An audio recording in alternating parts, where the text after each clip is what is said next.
Welcome to the Encore Audio Archives YouTube channel. I'm Taper Dave, and this is my channel. I've uploaded hundreds of talks here that I've recorded at meetings in West LA, and I've also recorded conventions starting in 2013. I've got a bunch of those up. And Walt and Mary Murray, the original owners of Encore Audio Archives, started the company in the 80s, and Walt recorded Joe and Charlie's and a bunch of stuff down in Vista, California. My sobriety date is June 20th of 1994. I hope you find something you like, so please like and subscribe to my channel and comment down below. If you want to hear something that I don't have or that you don't see, I'll see that I get it. Anyways, take care and have a great day if you want to. Now let's welcome our main speaker for tonight, Raymond.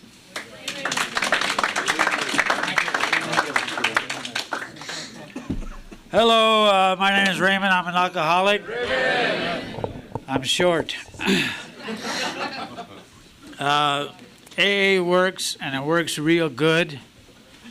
And don't let anybody ever tell you otherwise. My sobriety date is August 9th, 1977. Courtesy of the Honorable Judge Charles Hughes, Division 101 of the Van Nuys Court. I came in here 28 years ago in 4 months, but who's counting? With a drunk driving ticket to get 10 signatures signed off, 10 meetings. The Judge Hughes offered me a $100 subtraction if I went to 10 meetings of AA, and I haven't had a drink since. August 9th, 1977. No mind-bending drugs. Because I had a lot of mean people in AA, World War II veterans that were in AA, a lot of them at that time. They said, "Do you want to get sober?" I said, "Yes." And they said, "We don't drink and take drugs around here."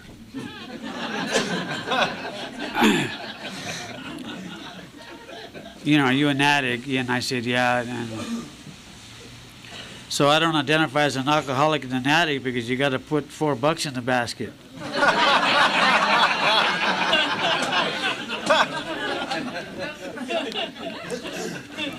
Besides, I've been to NA and they're not buying it. I'm a Vietnam veteran, honorably discharged United States Navy, 1969. I was born in Oakland, California, August 7th, 1944. I'm in good shape for my age, if I should say so myself. And I was burned out, to say the least. I did not know that I was and am an alcoholic. I had not even a clue. I saw The Days of Wine and Roses with Jack Lemmon and Lee Remick in 1961. I saw Ray Milland's The Lost Weekend. I saw I'll Cry Tomorrow with Susan Hayward. And those stories were about people that had drinking problems.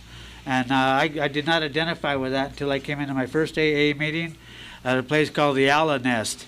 Anybody ever hear of that meeting? The Owl Nest in Reseda. One flew over the owl nest. You like that, huh? You know what? I never sounded like this. I didn't even know I was going to turn out this way. I'm just a nice guy.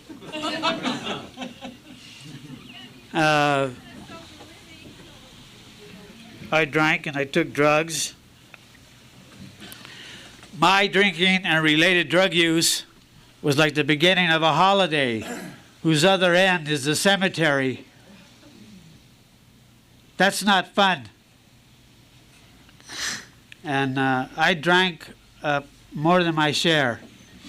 I drank for me, myself, and I, and then some of yours, if I could get it. If you put the punctuation right in what I just said, it'll all make sense. By the way, I've got a lot of one-liners. I've been here for over a quarter of a century, so I've got a lot of knowledge. You know, I read and study the book. I have a dictionary. I have my information right there in that black bag with my original big book, a 12 and 12, a dictionary, and a small Bible. because I want to know what's wrong with me and what to do about it. I don't want to listen to somebody talking about their dog and cat. I'm tired of it. I've had enough dogs and cats.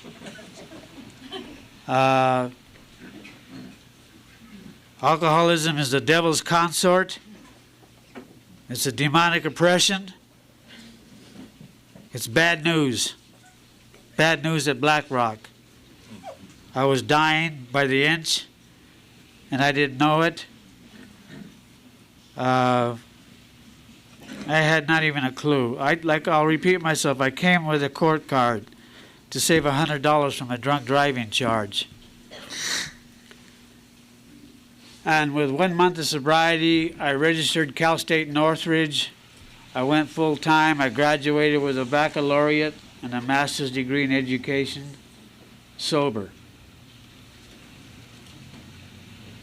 And it's called work. Anybody remember Maynard G. Krebs? Dobie Gillis. Work.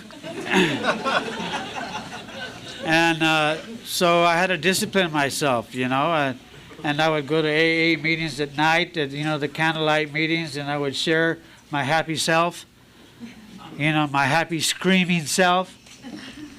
And then I'd go the next day and I'd be calm over at school, and I work at the school in the library. And that's how I did that. And by the way, just because I'm sober this long doesn't mean that I have it made. I don't have anything made. Nothing. If I take a drink or a drug, it's curtains for me. I'm going straight to hell. I kid you not. I know what that's like to be sucking on Scotch whiskey and not being able to get out of the apartment because you're scared to death. You have to have a drink. A man takes the drink takes the drink, and the drink takes the man. Right? You heard that one? You can always tell an alcoholic, but you can't tell him much.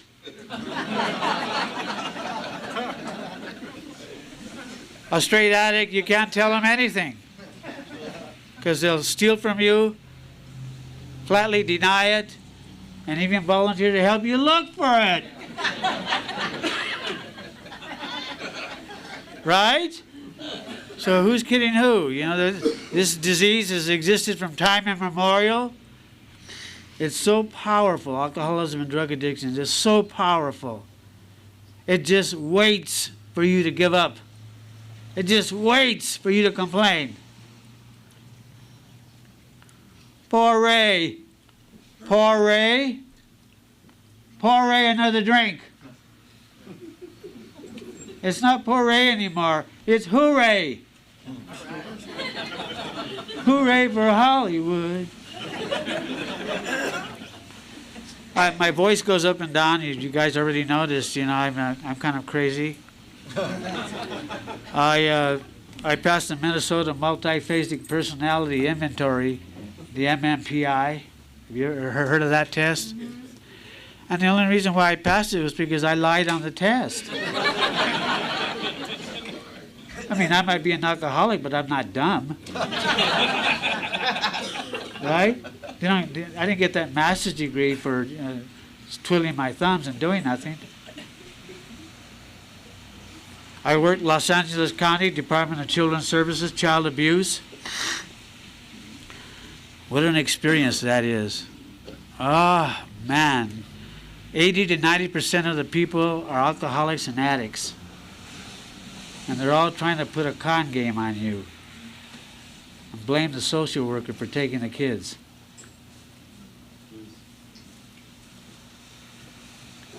And I know because I'm an alcoholic. I used to blame everybody and everything.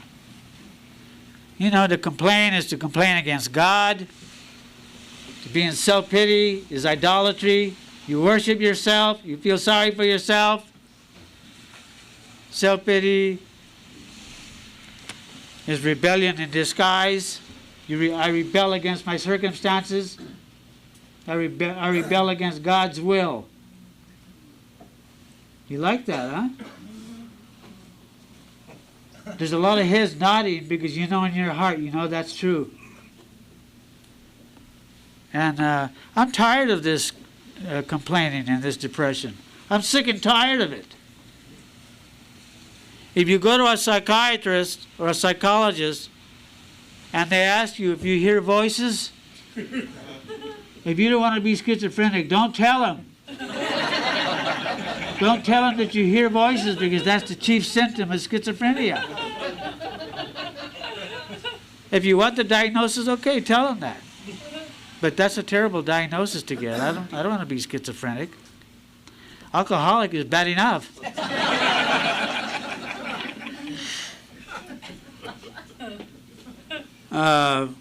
AA's 12 steps are a group of principles, spiritual in their nature, which if practiced as a way of life, will expel the obsession to drink and enable the sufferer to become happily and usefully whole. You like that one too. I'll tell you what, I am usefully whole and I have worth and value, not because anybody in here says so or out there in the world. I know I have value and worth. I know I'm not drunk. I'm not drunk physically, and I'm not drunk with my attitude. Anyway, yet. There's always a fine line, you know, between craziness and well-being. I was raised in Albuquerque, New Mexico. It spells Albuquerque, and backwards is Euqurebela. And there's a lot of alcoholics in Albuquerque. They're all around, alcoholics. They're everywhere. This disease, alcoholism and related drug addiction, is impartial, and notwithstanding the color of your skin, your station in life, the disease is impartial, notwithstanding inherited rank, privilege, occupation, or profession, or lack of those things. This disease doesn't care if you're from Yale or jail. It doesn't care if you're from Park Avenue or Park Bench. It doesn't care if you're male or female, any of that. This information in here, by the way, is for both males and females. Have you ever noticed that? There's not one for he and one for her. Same. I didn't know that I was suffering from a spiritual malady. I knew nothing about myself prior to coming here. Not a thing. Like I told you, I watched those movies, and then I continued to go to AA on a regular basis all these years, up to this very minute. You know, I know that if I don't come to AA, I'm going to be in trouble. I have an obsessed mind, and that hasn't gone away.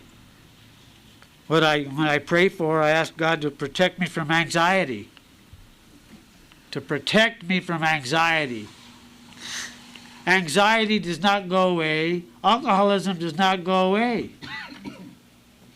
You think you work the 12 steps and everything should just be fine all the time? That's not the way life is. Life goes up and down. You ever see the conductor just doing the music with a wand?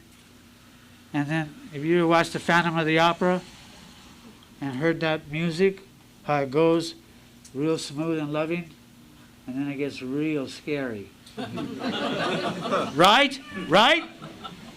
You know, when the Phantom, and he turns around, like that. That's how life is to me. I don't have it made. I'm over here once again at this meeting, this lovely meeting with you guys. It's good to be in here in a room full of beautiful people. The beautiful and the grotesque. So vividly intermingled.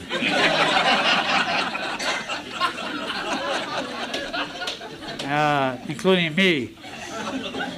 So anytime I say anything about you guys, I'm included in that. I always got to watch out for the yets.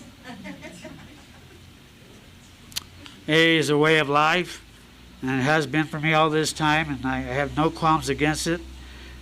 I'd rather be in here than in this meeting and be doing this than to be in jail. I hate jail. I hate it. And when I drink and take drugs, I end up in jail with the rest of the celebrities.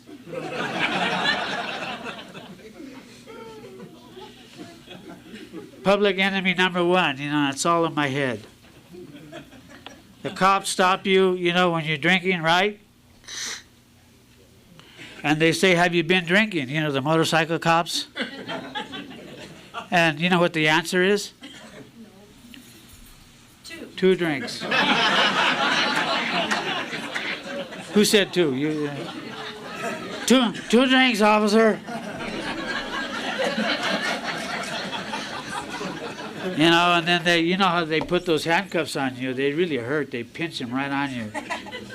They dig them into you, and they, before they do that, they step on your neck, when you're on the when you're in the pavement. Racism, racism. It's not racism, it's me. I'm drunk.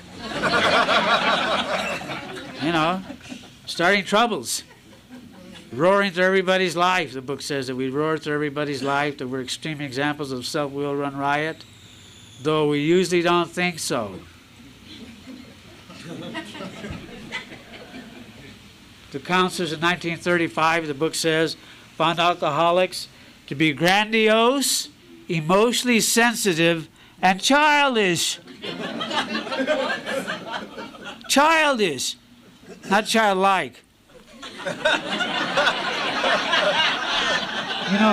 There's a difference, right? And that's a description of an asshole I've ever heard one. I have a better vocabulary, by the way, but I just thought that's very concise. I have nobody to blame for my alcoholism. I'm a veteran, Vietnam veteran, like I said. My brother, too. My grandfather served the First World War. He was a doughboy in France, and he survived that. I have 4 uncles served the Second World War. One was killed in North Africa in the battle with Erwin Rommel in 1943. I have another uncle was shot in the head in Korea, and he survived that wound, and me and my brother in Vietnam. I'm proud to be an American. I don't care what anybody says. I am. I could have been dishonorably discharged with my alcoholism, if I had been caught the trouble that I got into when I was drunk. I was never caught for some of the things that I pulled. And so that's not to judge anybody. I could have gotten in serious trouble. And luckily I have an honorable discharge. And so I thank God for everything that God's given me. There's always a lot of good things to thank God for, I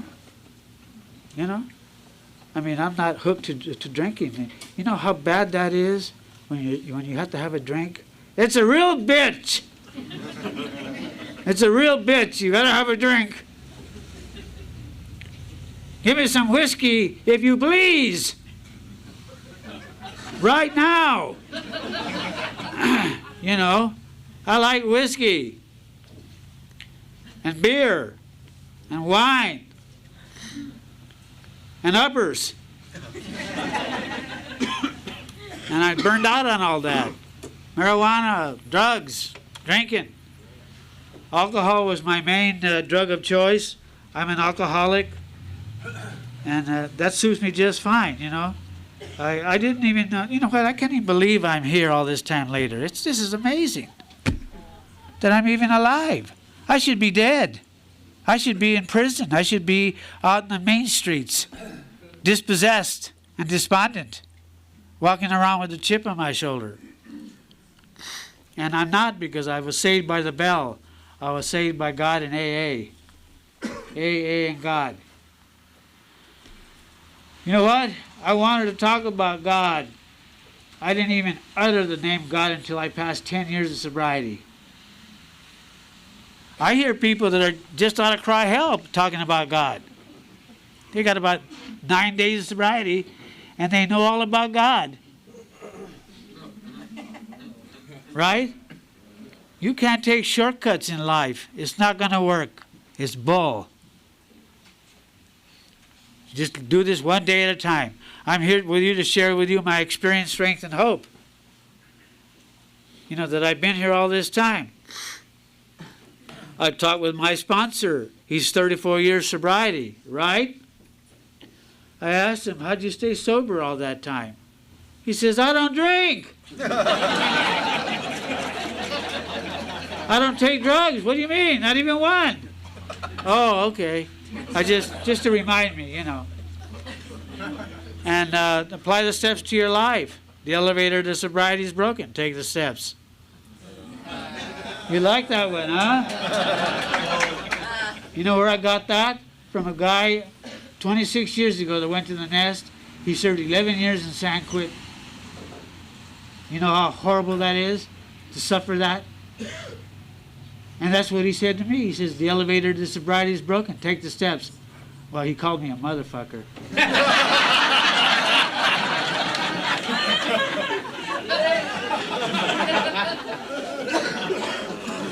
You know?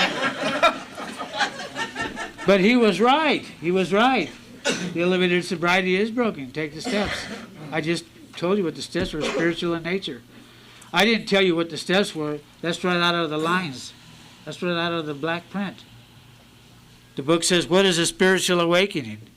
In the 12 and 12 at the beginning, you know, the forward. It says it is a new state of consciousness and being. It is received as a free gift. Readiness to receive gift lies in practice of 12 steps. Isn't it amazing how everything goes back to that? Every time I read it, everything goes back to the 12 steps. It's like I'm a knucklehead. You know? It's like, don't you know that's the 12 steps, man? And I run into people all the time that can't get sober. Do you ever run into them? All these years, and they say, help me. And I look at them like I'm looking at you, and I say, well, you have to stop drinking. And they have that look like, my case is different. I'm not like you. I'm a victim of misunderstandings and bad breaks. See? The circumstances in my life are due to the events in my life are due to circumstances beyond my control. And I read the literature, it says the events in my life are due to consequences of my own actions. See? I'm the one that creates this. I see myself as the protagonist in a private drama of my own construction. I'm the one that constructs my life. I'm the one that brought myself in the rain from Canoga Park here, praying that I didn't get in an accident. You know? And Justin says, I'll give you 35, 40 minutes to speak. It's more than 5 minutes. And I said, oh, good. Man, I get to go all the way to across town, and they give me 40 minutes to talk. Jesus, you know, you can ask my friend over there. I've been the 5-minute speaker in the valley. I'm the 5-minute speaker, you know. That's my logo. You know, thank you for letting me be your 5-minute speaker. Can you believe I've been shooting my mouth off all these years? I hate to have to take a drink and then eat up all those words. What a bitch, wouldn't it? You choke on your own words, man. And then I'd have the people that have never liked me all these years, they'd really get at me. You know? I like to think that all of you love me in this room. I can tell by looking at the faces. You all have a lot of love in you. I need love, man. I don't have love, I get crazy. That's all I ever wanted, was to love and be loved. Instead of acting like a phony and a coward. I hate that. I didn't know that that was wrong with me. I was using alcohol for strength, you know, for courage. Give me a bottle of courage. I need to drink. And some LSD. Window pane. Orange sunshine. Purple microdot. Blotter acid. And a bottle of whiskey. You saw Easy Rider. Did you see Easy Rider? Well, guess what they were doing in there? Drinking, and they went into the cemetery, right? Loaded on LSD and whiskey, and they were hugging the statues. You know, the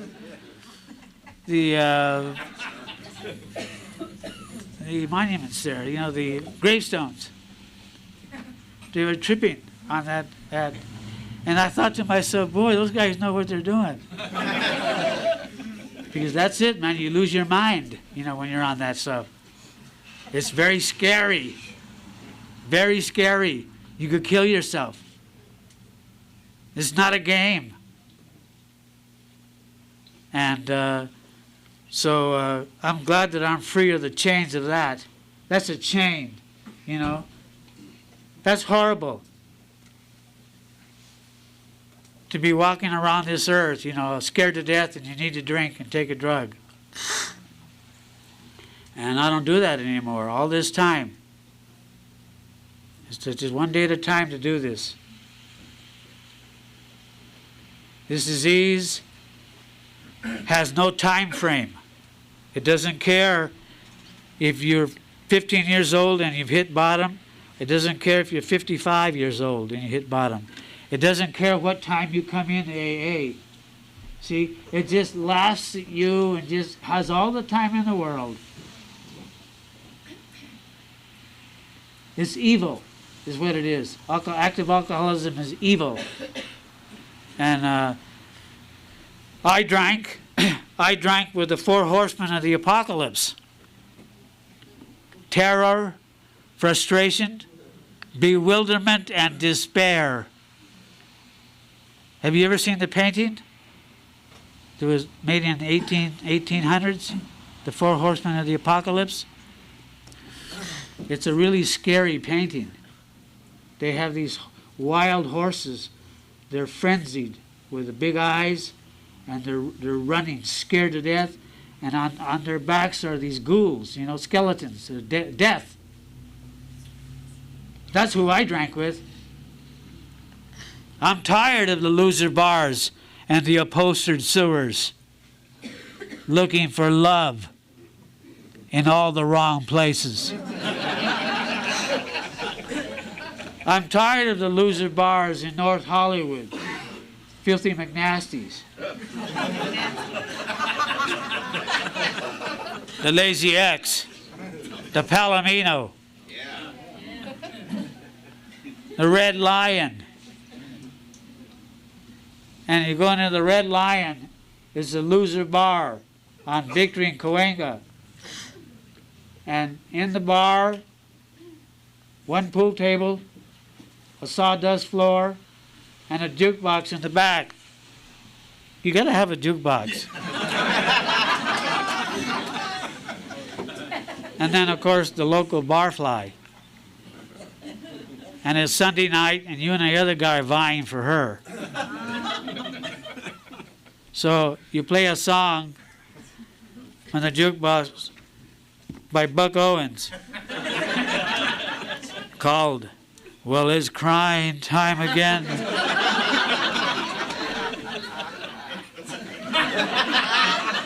She's gonna leave me. I can see that faraway look in your eye. I can tell by the way you hold me, darling, that it won't be long before it's crying time.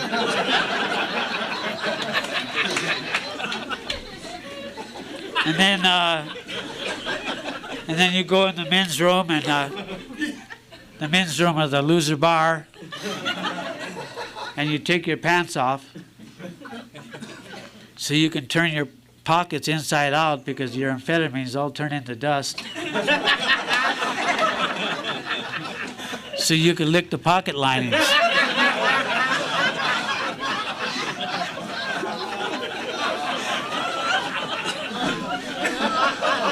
So that you can go back into the bar and party hardy. Give me a drink, I'm up now. And forget about Buck Owens. Let's play some James Brown. Papa's got a brand new bag.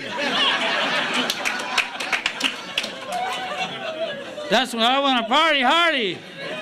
I'm up now, you know. And of course, you know, it just all turns around, and it just, you end up getting in trouble. It doesn't work. Your life turns to, it's bad news. My family, you know, my blood family, both sides, they're alcoholics and addicts. I'm the only one that goes to AA. AA just scares the hell out of them. They don't want to go to AA. You know, when you see the devil, you do the cross, right? That's what they do when it comes to AA. Look, you know, there's nothing wrong with me. You know, they're brainwashing you when they're in AA. Well, you know, my brain needs to be washed, right? And I mean, look at what I benefited from. I mean, look at the education that I got. I mean, that's like night and day for a dummy. I thought I was a dummy. Ugly, dumb and ugly. I used to go to the bars and lie and tell people I was a college graduate. You know how you lie in the bars? You know you're an astronaut. You're a college graduate. You own 4 condos. Whatever. These big lies. And that's what I was. Liar. Then I went to school and found out I took work, like I said earlier.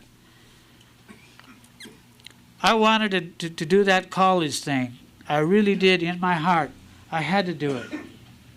I thought, man, I got to accomplish this. I said, all my life I've been jealous of people. Jealous and envious. And my sponsor, way back then, go to school. He yelled at me in his Lincoln Continental. You know, slobber. Go to school and find out what it takes. Do something. And I'm glad I got it like that from him. He was mean to me. I wanted to report him to central office.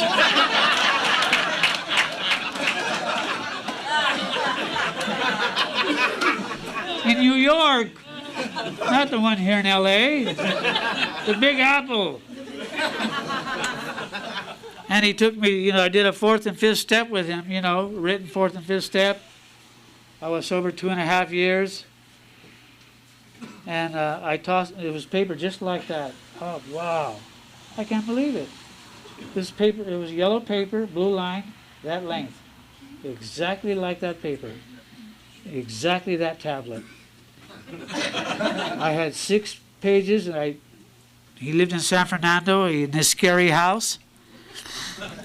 This house on Hagar. This house had cobblestone. You know, the walls were made out of rock. And it was built, the house was built in 1918. And he had these wood floors, and he had these guns slung over the chairs, with the belt, with the bullet belts, with the bullets, and slung over the chairs, you know, like 4 or 5 guns all over. And I had to do my 4th and 5th step with that. And I slid the paper to him on top of the... I should have never done that. I slid my 4th and 5th. I slid it to him, you know, because I never did one. And he picked it up and tossed it back in my face.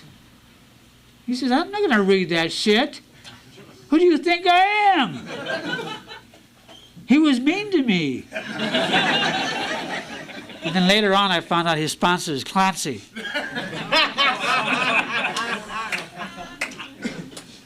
I didn't know, you know. But you know what? He did for me. He helped me to get out of my, my spoiled brat self. I've been a spoiled brat all my life. Spoiled, rotten to the core. Nothing ever satisfied me. Nothing. I have a pretty wife, 5'11". Beautiful.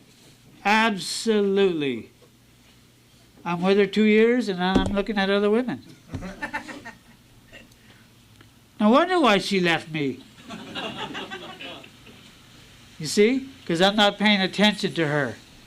Now, I could lose my sobriety. I could lose a girlfriend or a wife, even in sobriety, and it won't be drinking that causes that. All right? But this is what caused that. And I haven't seen her in 31 years.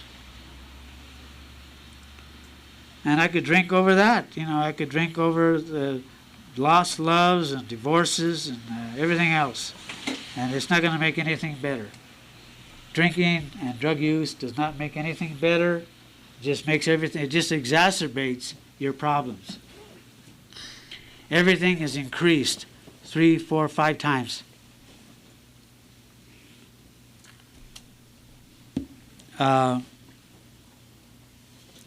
I mentioned my family, their service time. I never mentioned that before. This is the first time I've ever said that. So sometimes I don't know what I'm going to say when I get up here. I do my prayers. I sit down and I pray, ask God to guide me. I don't, like I said, I'm just as vulnerable as anybody else to taking a drink and a drug.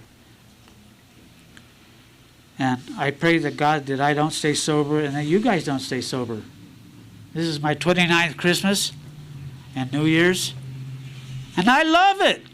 It feels good. Ooh, it feels good.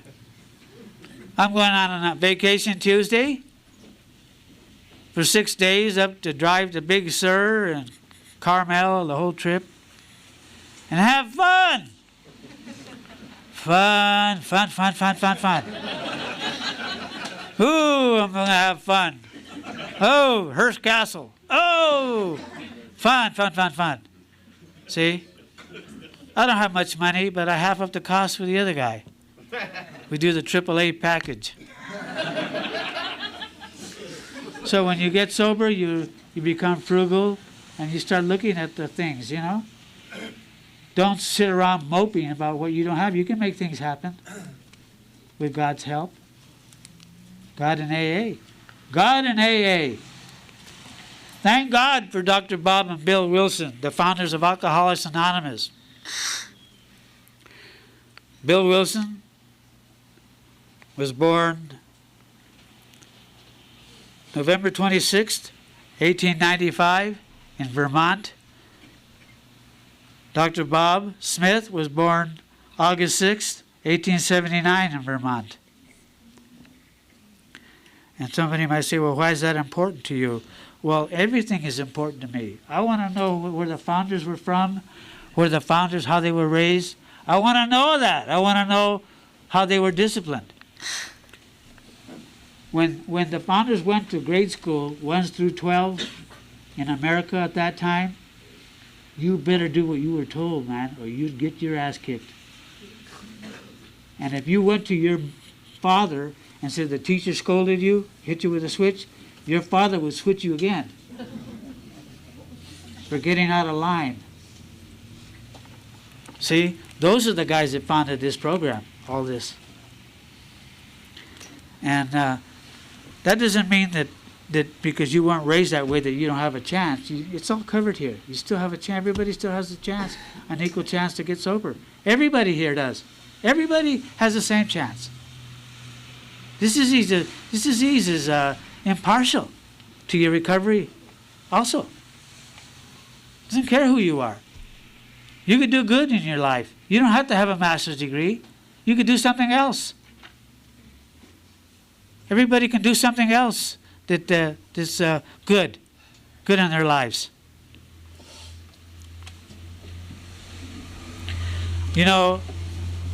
I'm basically here because I'm not all there. Isn't that the truth? I mean, why would I be here? I'm here because I'm not all there. I mean, I could pass the test, right, the MMPI test, but I know I'm just fudging on the test. See? I don't tell people I'm an alcoholic at work. I'm not working, I'm retired, but I'm not. When I was working, I didn't tell people I'm an alcoholic. This is just me, okay? Because when you're in a professional job like that, you will be judged. So don't tell them anything. So I don't tell them anything, you know. I tell you, I'm an alcoholic. And what is an alcoholic? What does the book say an alcoholic is? Is a person that's lost the ability to control and enjoy his drinking. You don't have to have a master's degree in psychology to know that. It's right there.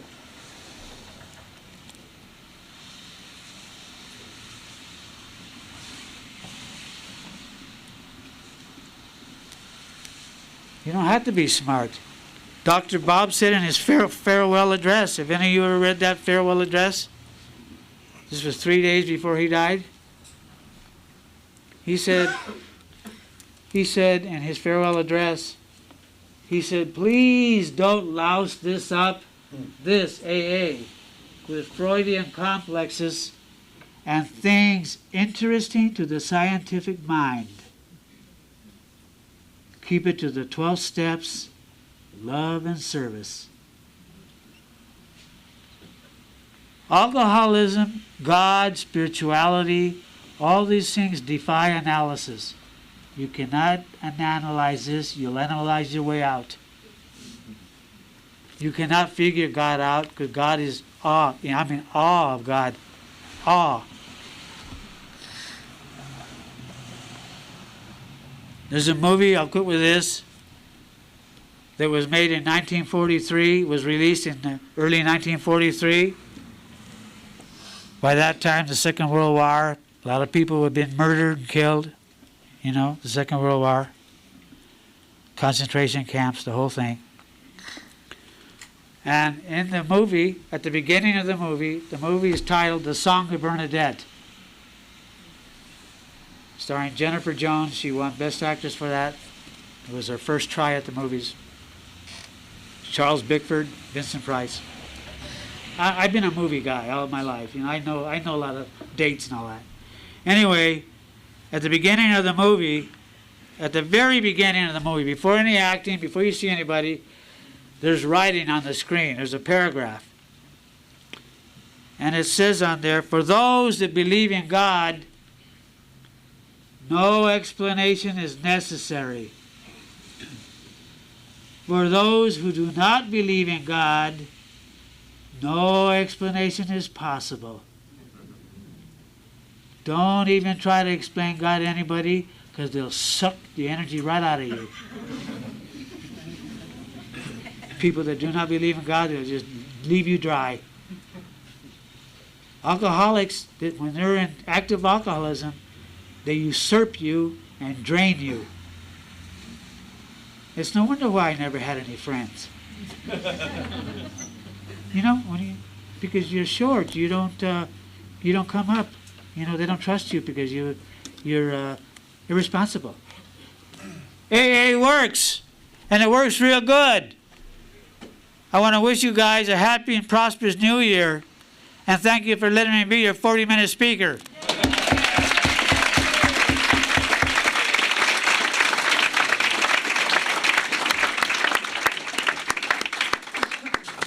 I think we got a great talk going on here. Thanks for watching the channel. Taper Dave here. Just curious, do you think this is better than Zoom? Okay, this is how I prepare my drone for launching. I like to do it inside the cab of my truck so I'm not standing outside in the weather. To install the joysticks for control, up and down, right and left, powered on. I have an Android phone that I use to connect it to the drone with. And it's actually controlled through the iPhone, through an app. Oops, wrong way. It's actually controlled through the iPhone, or through this Android phone, through the app. It's actually controlled through the Android phone, through an app, and you connect it through this short connection right here.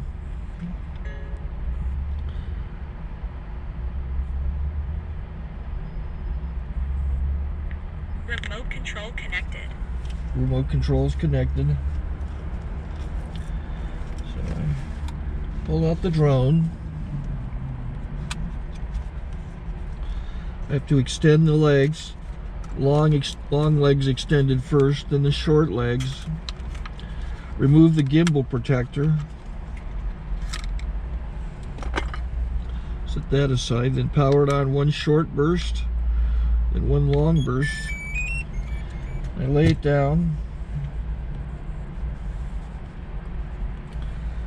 So I have to go to calibrate. So the drone's not connected yet. It shows you here as this drone gets disconnected, even though the remote's powered on. So the drone has to establish it's connected. So I go into the app to calibration mode. First I'll calibrate the remote controller. Start calibration.